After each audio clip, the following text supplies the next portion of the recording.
So here's why you will never get big boy lines of credit. Now, let me really quick define what a big boy line of credit is. And that is, in my opinion, $100,000, $100,000 and higher. Okay, those are big boy lines of credit. Reason being, you can really make a dent in whatever it is you're trying to do.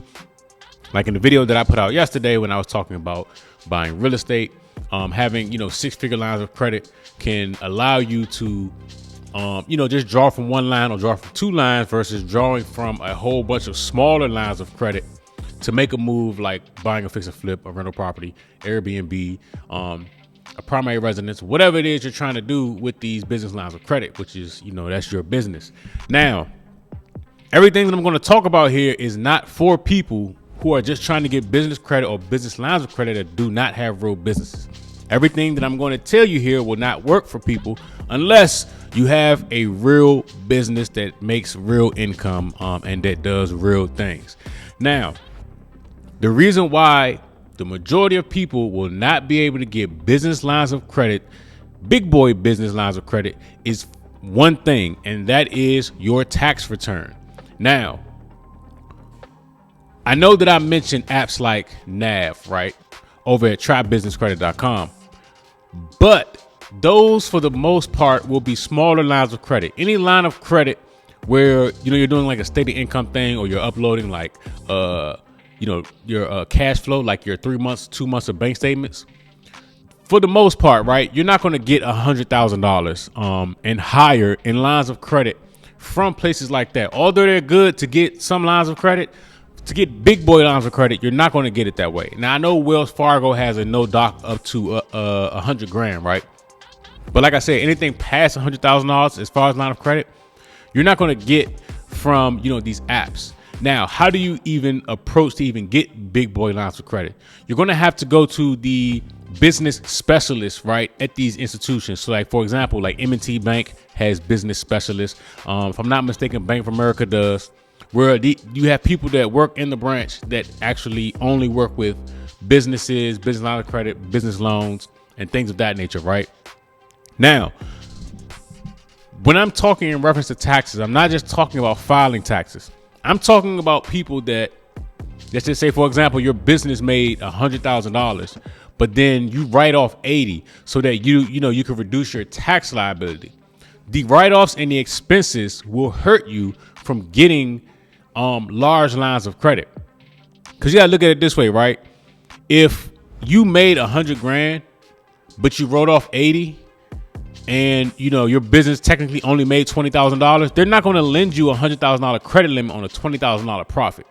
Okay, that's what a lot of people miss. Now, I don't do many write-offs. I pay the IRS what I owe. Now, what I do, and of course this is not tax advice, what I do is depreciation, because when it comes to lending, depreciation can be added back. Okay, and the same thing goes for if you're maxing out like a 401k style vehicle, right? That reduces your tax liability, and that money can technically be added back because it's an asset, okay, to the income. But if you're somebody that made $50,000 and you wrote off the entire 50 and your business didn't make any money, why would they give you $100,000 plus line of credit if your business didn't make any money or if your business is taking losses?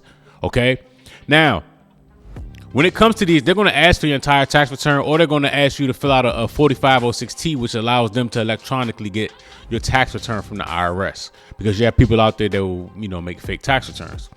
So, this is one of the reasons why, you kind of have to like weigh your options, right? It's like, okay, am I going to pay the IRS what I owe, or do I want to reduce my tax liability? If you're paying what you owe and your business, technically had a large profit, 100,000, 150, 200,000, they'll lend on that. But if you want to get a tax refund, you're stepping over dollars, to pick up pennies. And everybody's situation is different, right? You have some people that may have brought in 100,000, but then wrote off 100,000, but they was able to save 100,000, right? So like that person may not need a $100,000 line of credit because they have $100,000 in cash. So, or may not want $100,000 line of credit because they got $100,000 in cash.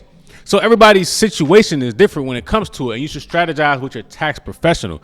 But I'm letting you know, when it comes to the big boy stuff, they are going to want not only your bank statement, but they're also going to want your tax returns. Okay, and if you're able to produce a tax return that shows your business is making profit and you have good credit, then you can go from bank to bank and get big boy lines of credit. That easy. They want to see businesses that are making money. Ask yourself, would you give money to your homeboy that is losing money not only in business but in life? Why? Would you do it?